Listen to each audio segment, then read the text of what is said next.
Hi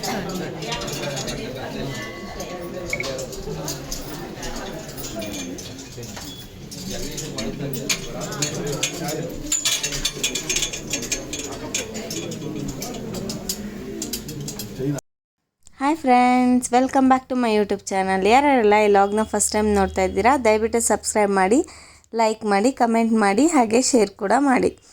ಇವತ್ತು ನಾವು already time ಬಂದು 6 ಗಂಟೆ ಆಗಿದೆ. ಇವಾಗ ನಾವು ಜೇನ್ಕಲ್ ಸಿದ್ದೇಶ್ವರ ಬೆಟ್ಟಕ್ಕೆ ಹೋಗೋಣ ಅಂತ ಹೊರಟಿದ್ದೀವಿ. ಮತ್ತು ನಮ್ಮ ಫ್ರೆಂಡು ಸುನೀತಕ್ಕ ಮತ್ತು ಅವ್ರ ಹಸ್ಬೆಂಡು ಕೂಡ ಬರ್ತಿದ್ದಾರೆ. ನಾನು ಆಲ್ರೆಡಿ ದೇವ್ರ ಪೂಜೆ ಮಾಡಿದ್ದೀನಿ. ದೇವ್ರ ಪೂಜೆ ಮಾಡಿಬಿಟ್ಟು ರೆಡಿಯಾಗಿ ಕೂತ್ಕೊಂಡಿದ್ದೀವಿ. ದಿನೇಶ್ ಕೂಡ ಆಲ್ರೆಡಿ ಸ್ನಾನ ಮಾಡ್ಕೊಂಬಂದು ರೆಡಿಯಾಗಿ ಅವರು ಕೂಡ ಕೂತಿದ್ರು. ಬಟ್ ಜ್ಞಾನ್ವಿ ಮಾತ್ರ ನಿದ್ದೆ ಮಾಡ್ತಿದ್ದಾಳೆ. ಯಾಕಂದರೆ ಸ್ನಾನ ಮಾಡಿಸಿದ್ಮೇಲೆ ಬಂದು ಮತ್ತೆ ಜ್ಞಾನ್ವಿ ಮಲ್ಕೊಂಡಿದ್ಲು. ಸೊ ನಾವು ಅಲ್ಲಿಂದ ಹೊರಟು ಜೇನ್ಕಲ್ಲಿಗೆ ಬಂದ್ವಿ. ಅಲ್ಲಿ ಮಧ್ಯದಲ್ಲೆಲ್ಲೂ ವೀಡಿಯೋ ಮಾಡೋಕ್ಕಾಗಲಿಲ್ಲ. ಜೇನ್ಕಲ್ಲಿಗೆ ಬಂದರೆ ತುಂಬ ಜನ ಅಲ್ಲಿ ಮುಂದೆಗಡೆ ಗೋಪುರದ ಕಡೆಯಿಂದ ಹತ್ತೋಕ್ಕೆ ಆಗಲಿಲ್ಲ. ಸೊ ಹಾಗಾಗಿ ನಾವು ಹಿಂದೆಗಡೆ ಬೆಟ್ಟದ್ದು ದಾರಿ ಗೊತ್ತಿತ್ತು ನಮ್ಮ ಮನೆಯವ್ರಿಗೆ. ಸೊ ಅಲ್ಲಿಂದ ಹತ್ಕೊಂಡು ಬಂದ್ವಿ. ಆ ಕಡೆಯಿಂದ ಬಂದರೆ ಇಲ್ಲಿ ದೊಣೆ ಸಿಗುತ್ತೆ, ಅಂದರೆ ಗಂಗಮ್ಮನ ಮಾಡೋ ದೊಣೆ. ಸೊ ಅಲ್ಲಿ ದೊಣೆ ಹತ್ರ ನೋಡಿಕೊಂಡು ಹಂಗೆ ಮೇಲೆ ಹತ್ತಾ ಇದ್ವಿ. ನೋಡಿ, ಇಲ್ಲಿ ದೊಣೆ ಚೆನ್ನಾಗಿದೆ. ಇಲ್ಲಿ ಮಕ್ಕಳಾಗಿಲ್ಲದೆ ಇರೋರಿಗೆ ಅಲ್ಲಿ ಬಂದು ಗಂಗಾ ದೇವತೆ ಮಾಡೋದ್ರಿಂದ ಮಕ್ಕಳಾಗುತ್ತೆ ಅಂತ ಪ್ರತೀತಿ ಇದೆ. ಇವಾಗ ದೇವ್ರ ದರ್ಶನಕ್ಕೆ ಅಂತ ಬಂದಿದ್ದು. ನೋಡಿ, ದೇವ್ರ ದರ್ಶನ ಕೂಡ ತುಂಬ ಚೆನ್ನಾಗಾಯಿತು. ಅಂದರೆ ಬೇಗ ಹತ್ತಿದ್ವಿ ಬೆಟ್ಟನ. ಒಂದು ಅರ್ಧ ಗಂಟೆನೂ ಆಗಲಿಲ್ಲ ನಾವು ಬೆಟ್ಟ ಹತ್ತೋದಕ್ಕೆ. ಬೆಟ್ಟ ಹತ್ತಿ ಬಂದು ದೇವ್ರ ದರ್ಶನ. ಇಲ್ಲಿ ಶ್ರೀಯವರ ಎಡಪಾದ ಬಲಪಾದ ಅಂತ ಹೇಳ್ಬಿಟ್ಟು ಈ ಎರಡು ಪಾದದಲ್ಲಿನೇ ತುಂಬ ಶಕ್ತಿ ಇರೋದು ಆ್ಯಕ್ಚುಲಿ. ಸೊ ಇಲ್ಲಿ ನಾವು ದರ್ಶನ ಮಾಡಿಕೊಂಡು ಸೊ ಇವಾಗ ಅಲ್ಲಿಂದ ಹೊರಟು ನಾವು ಕುಪ್ಪೂರಿಗೆ ಬಂದ್ವಿ. ಕುಪ್ಪೂರಿಗೆ ಬಂದಮೇಲೆ ಇಲ್ಲಿ ಕೂಡ ಜಾತ್ರೆ ನಡೀತಾ ಇತ್ತು. ಅದಕ್ಕೋಸ್ಕರನೇ ನಾವು ಕುಪ್ಪೂರಿಗೆ ಬಂದು ಅಲ್ಲಿ ದೇವ್ರಿಗೆ ಅನ್ಕಾಯಿ ಮಾಡಿಸ್ಕೊಂಡು ಹೋಗ್ಬಿಡೋಣ. ಹೆಂಗಿದ್ರು ಹತ್ರನೇ, ಇವತ್ತು ಹುಣ್ಣಿಮೆ ಆಗಿರೋದ್ರಿಂದ ಅಲ್ಲಿ ಜಾತ್ರೆ ತುಂಬ ಗ್ರ್ಯಾಂಡಾಗಿ ಸೆಲೆಬ್ರೇಟ್ ಮಾಡ್ತಾರೆ. ಸೊ ಕುಪ್ಪೂರಿಗೆ ಬಂದು ಜಾತ್ರೆ ನೋಡ್ಕೊಂಡು ಹೋಗೋಣ ಅಂತ ಬಂದ್ವಿ. ಜಾತ್ರೆ ಅಂದರೆ ತುಂಬ ಖುಷಿ ಅಂತ. ಏನಂದರೆ ಎಲ್ಲ ಥರ ತಿಂಡಿ ಆಗಿರ್ಬೋದು, ಐಸ್ ಕ್ರೀಮು, ಮತ್ತು ನಮಗೆ ಬೇಕಾಗಿರೋ ಎಲ್ಲ ಥರದ್ದು ಸಿಗುತ್ತೆ. ಇಂಥದ್ದು ಸಿಗಲ್ಲ ಅಂತ ಇರಲ್ಲ. ತುಂಬ ಚೆನ್ನಾಗಂತ ಅನಿಸುತ್ತೆ. ಸೊ ಅಲ್ಲಿಂದ ಹೋಗಿ ದೇವಸ್ಥಾನಕ್ಕೆ ಒಳಗಡೆ ಹೋಗ್ತಿದ್ದೀವಿ. ಆಲ್ರೆಡಿ ಟೈಮ್ ಆಗಿದ್ದರಿಂದ ಪೂಜೆಗೆ ಇನ್ನೂ ಟೈಮ್ ಆಗುತ್ತೆ ಅಂತ ಹೇಳಿದ್ರು. ನಾನು, ದಿನೇಶು ಮತ್ತು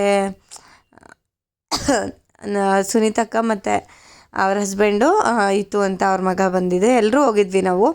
ಇಲ್ಲಿ ಡ್ರ್ಯಾಗನ್ ಫ್ರೂಟ್ ಅಲಂಕಾರ ಮಾಡಿರೋದು ಆ್ಯಕ್ಚುಲಿ ಕುಪ್ಪೂರೇಶ್ವರ ಸ್ವಾಮೀಜಿಗಳಿಗೆ.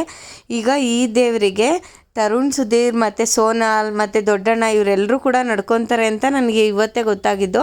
ನೋಡಿ, ಇವಾಗ ಅವರು ಕೂಡ ಬರ್ತಿದ್ದಾರೆ. ತರುಣ್, ಸುಧೀರ್ ಆಗಿ ಇವರು ಮತ್ತು ಅವ್ರ ವೈಫ್ ಕೂಡ ಬಂದಿದ್ದಾರೆ, ಸೋನಾಲ್. ನಾನು ಫಸ್ಟ್ ಟೈಮು ಇವ್ರನ್ನೆಲ್ಲ ಇವಾಗ ನೋಡಿದ್ದು. ತುಂಬಾ ಖುಷಿ ಆಯಿತು. ಬಟ್ ಫೋಟೋ ತಗೊಳ್ಸ್ಕೊಡೋದಕ್ಕೆ ಆಪರ್ಚುನಿಟಿ ಸಿಗಲಿಲ್ಲ. ಯಾಕೆಂದರೆ ತುಂಬ ರಶ್ ಇದ್ದಿದ್ದರಿಂದ ಫೋಟೋ ತಗೊಳ್ಳೋದಕ್ಕಾಗಲಿಲ್ಲ. ನೋಡಿ ಏನು ಸಖತ್ತಾಗಿದ್ದಾರೆ ಗೊತ್ತಾ, ಸೋನಾಲ್ ನೋಡೋದಕ್ಕೆ ತುಂಬ ಕ್ಯೂಟಾಗಿದ್ದಾರೆ. ಇವಾಗ ನೋಡಿ, ಅಲ್ಲಿ ದೊಡ್ಡಣ್ಣ ಪಾಸ್ ಆಗ್ತಿದ್ದಾರೆ. ಅದು ಫುಲ್ ವಿಡಿಯೋ ನೀಟಾಗಿ ಮಾಡಲಿಕ್ಕೆ ಆಗಲಿಲ್ಲ, ತುಂಬ ಕ್ರೌಡ್ ಇದ್ದಿದ್ದರಿಂದ.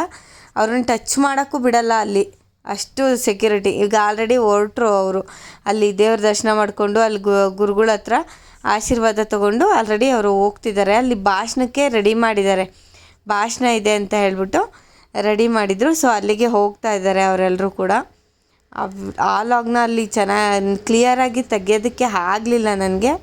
ಸೊ ಅಲ್ಲಿಂದ ಹೊರ್ಗಡೆ ಬಂದು ನೋಡಿ ಎಷ್ಟು ಚೆನ್ನಾಗಿ ಅಲಂಕಾರ ಮಾಡಿದ್ದಾರೆ ಕುಪ್ಪೂರಲ್ಲಿ.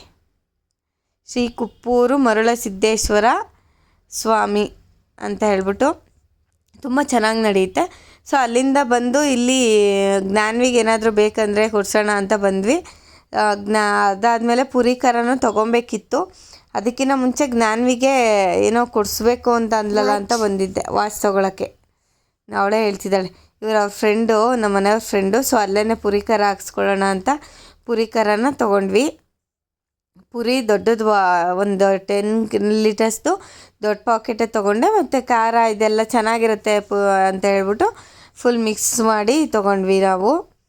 ಸೊ ಈ ಲಾಗ್ನ ಇಲ್ಲಿಗೆ ಎಂಡ್ ಮಾಡ್ತಿದ್ದೀನಿ. ನೆಕ್ಸ್ಟ್ ಲಾಗಲ್ಲಿ ಸಿಗ್ತೀನಿ. ಬಾಯ್ ಬಾಯ್.